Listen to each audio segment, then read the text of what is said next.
When I mentioned she could pitch in with groceries since we shared the place, my girlfriend laughed mockingly. Be a real man. That's your responsibility, not mine. I simply agreed with a nod. A week passed, and she returned to find the fridge secured shut and shelves completely bare. All right, I need to jot this down somewhere because my friends are tired of the retelling. Yet they're the ones pushing me to share it online.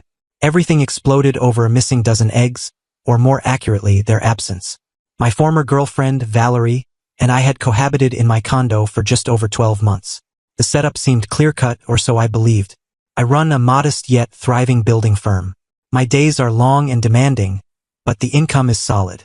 Valerie worked as a self-employed visual artist, which basically meant she owned a computer, carried lingering student debt from design school, and strongly disliked any fixed workday. Upon moving in, we discussed terms. I explained I'd gladly handle the financial load, paying rent, bills, vehicle loans. That's my nature. A guy looks after his household. In exchange, all I requested was that she oversee the home front, maintain tidiness, ensure meals were available, essentially act as a true teammate. She consented. She claimed to adore the concept of a contemporary yet classic partnership. The issue was Valerie's take on contemporary classic was strictly unidirectional. She embraced being an independent, empowered lady who refused male constraints unless it involved his bank account. Her go-to subject was systemic oppression and how it trapped females in household drudgery, often raised while lounging on the sofa browsing social feeds as I prepared supper after a 12-hour shift. She wielded equality arguments as a barrier against any duties, all while demanding I embody the ultimate old-school breadwinner. The double standard was palpable, like a dense fog. I tolerated it far beyond reason. Why? Because initially she differed. She appeared motivated, witty, and self-sufficient. The demanding, idle version emerged gradually, like a structure shifting unevenly. I convinced myself the original Valerie lingered beneath. I was mistaken. The tipping point arrived on a Thursday. I returned from a work site, grimy and drained, anticipating a warm dinner. I checked the refrigerator. It was desolate.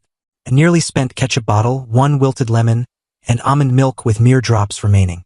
Shelves mirrored the emptiness, featuring crumpled chips and a couple of bean tins.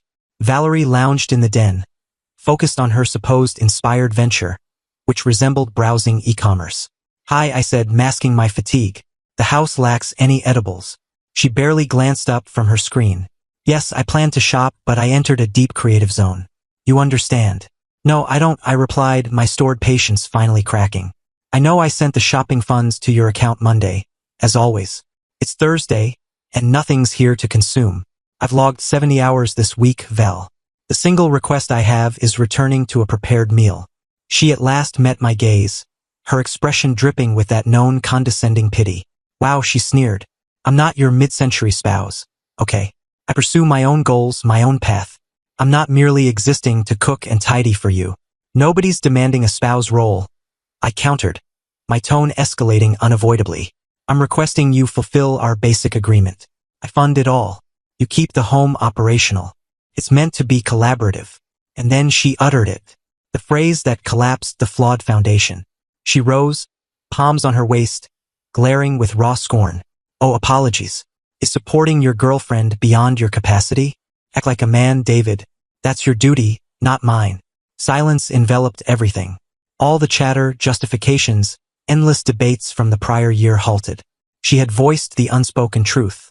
She viewed me not as an equal, but as a utility. A mobile bank machine meant to finance her existence while she schooled me on my outdated duties. I refrained from shouting. No debate. I simply regarded her, this unfamiliar figure in my den, and a deep tranquility washed over me. I nodded. You're correct, I stated, my tone unnaturally steady. My error. I pivoted, entered the bedroom, and shut the door, leaving her there, arrogant and victorious. She believed she'd prevailed. She assumed she'd reminded me of my role. She was unaware I was preparing to impart a prolonged, thorough, and costly tutorial on the real definition of duty. Update 1. The following day, I skipped work. I informed Valerie I headed to a project across the state and would return late. She hardly acknowledged, immersed in her digital realm. Sure, enjoy, she muttered. My initial destination wasn't a project. It was a home improvement shop.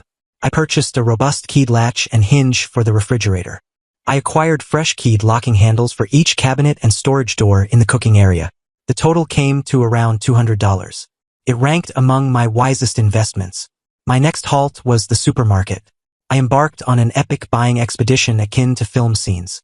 I selected premium ribeye cuts, fresh-caught salmon, organic produce, artisanal cheeses, specialty brews, a bottle of aged 25-year scotch reserved for milestones. I loaded 2 carts to the brim.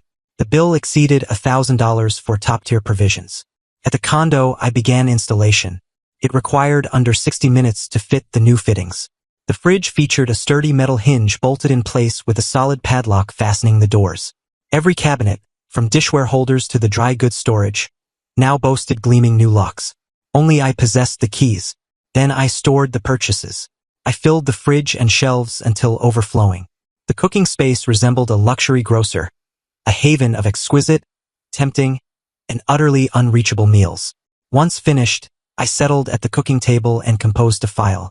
It was a financial plan, a precise breakdown of all costs in our joint existence. The lease, power, auto financing, coverage, food, her media subscriptions. At the base, I listed the total monthly expense for the routine she assumed. Beside it, her input. Nothing. I placed the plan on the cooking table, pocketed my fresh keys, and departed. I passed the remainder of the day at my workshop, accomplishing actual tasks, sensing unburdened and sharper than in ages. I arrived home near 8 that evening. The apartment scene matched my predictions. Valerie stood centrally in the cooking area, her expression pure wrath, flanked by her 2 closest allies, equally self-absorbed and unhelpful women named Chloe and Jessica, who gawked at the secured shelves in stunned horror. "What is this?" Valerie yelled upon my entry. "What have you done to my cooking space?" "My cooking space," I rectified, calmly placing my tool bag down, "and I've merely protected my property." "You attached a padlock to the refrigerator," she wailed, her pitch reaching inhuman levels. "This is madness, this is controlling." I approached the cooking table and lifted the plan I'd left. "This," I said, displaying it, "is a financial outline. It details the household operation costs. And this," I indicated the secured shelves, "is what the payer enjoys."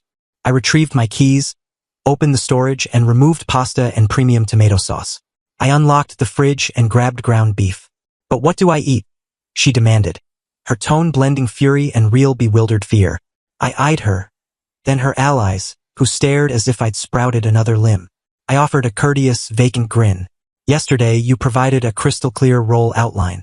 I told Valerie, you stated my duty as a man is to provide.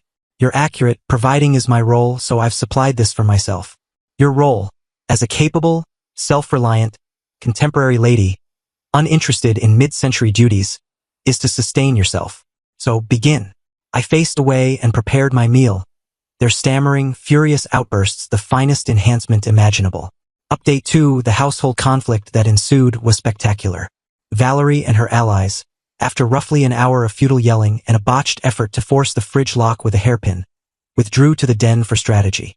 Their genius tactic emerged as a massive online defamation drive.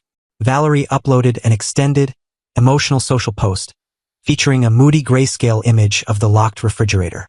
She described her economically controlling and domineering partner, allegedly attempting to famish her. Chloe and Jessica reposted promptly, appending notes on my harmful dominance and insecure masculinity. They expected public shaming to force compliance. They anticipated their digital crowd to denounce me. They misjudged their opponent entirely. My followers numbered a few hundred, mainly trade colleagues, customers, and relatives, unaffected by emotional posts. As they waged virtual battles, I advanced in the physical. The subsequent morning, with Valerie asleep, I escalated. I confiscated her vehicle keys. Her stylish compact SUV was financed, like her lifestyle, under my name. I was the main signer. She was merely listed as driver. I transported it to my own locked garage across town and stored it in a vacant bay. Then I contacted the finance firm. I clarified my status as primary holder and revoked the now ex's authorization. I noted the car was safe and inquired about delivery preferences. Back home, I persisted in deconstructing her cushy setup. I terminated her additional charge card. I updated logins for joint video, streaming, and shopping services. I even phoned her upscale fitness center, which I funded, and ended her access. She arose near midday to discover her vehicle missing and a short, civil message on the cooking table. "Since our relationship has ended, I've arranged return of the financed vehicle in my name. As a former associate, I recommend securing other transport. Regards, David. The ensuing breakdown was epic. The shouts, tears, claims. It echoed the prior evening, magnified immensely. Her allies returned, not aiding but amplifying her grievance as a supportive ensemble. I returned from work to find them in the den, amid pricey raw fish delivery boxes. They'd chosen a unity meal. They scowled as I entered. I remained silent. I accessed my secured cooking area, selected a thick steak, potatoes, and greens. I ignited the outdoor grill and cooked a triumphant scented dish. I consumed it at the eating table, quietly, as they observed with loathing and, gratifyingly, emerging appetite. The concluding stage of my residence strategy was removal. I had my attorney prepare a binding, ironclad eviction notice granting 30 days to leave my condo. I didn't post it. I engaged a professional server. He arrived the next day with Chloe and Jessica present, and delivered the documents before her allies. The embarrassment was a minor delight. The ensuing 30 days served as a gradual, arduous tutorial for Valerie on practicality. She lacked transport, funds, and soon shelter. Her allies, eager for online fury, grew unavailable for actual aid. Chloe cited pet allergies. Jessica claimed limited space. Her folks, with whom ties were tense, were final option. They permitted return to her old room, reluctantly.